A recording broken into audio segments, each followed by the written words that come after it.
বৈষম্য বিরোধী ছাত্র আন্দোলন 158 সদস্য নতুন সমন্বয়ক কমিটি ঘোষণা করেছে। আজ শনিবার সমন্বয়ক রিফাত রশিদ এক ফেসবুক বার্তায় এই কমিটি ঘোষণা করেন। কমিটিতে সমন্বয়ক এবং সহ সমন্বয়ক মিলিয়ে 158 জন সদস্য রাখা হয়েছে। এছাড়াও সমন্বয়ক কমিটি বর্ধিত করা হবে বলে উল্লেখ করা হয়েছে। রিফাত রশিদ তার ফেসবুক পোস্টে লেখেন, বৈষম্য বিরোধী ছাত্র আন্দোলনের নির্মমভাবে চালানো গণহত্যার বিচার, দায়ীদের পদত্যাগ এবং গ্রেপ্তারকারীদের মুক্তির দাবিতে সারা দেশে আন্দোলনরত শিক্ষার্থীদের প্রতিনিধিদের নিয়ে 158 সদস্য বিশিষ্ট সমন্বয়ক কমিটি গঠন করা হলো। বৈষম্য বিরোধী ছাত্র আন্দোলনের প্রকাশিত কমিটিতে সমন্বয়ক রয়েছেন 49 জন আর সহ সমন্বয়ক রয়েছেন 109 জন।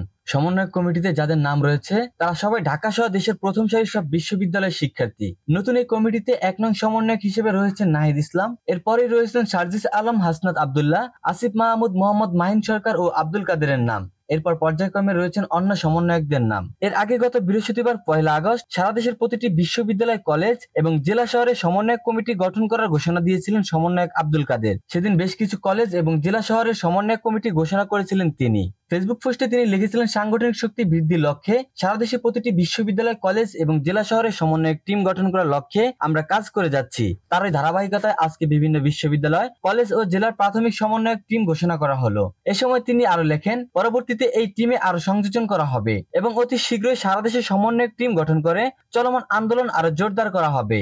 এর আগে গত 8 জুলাই 65 সদস্য বিশিষ্ট সমন্বয়ক কমিটি প্রকাশ করেছিলেন বৈষম্য বিরোধী ছাত্র আন্দোলন।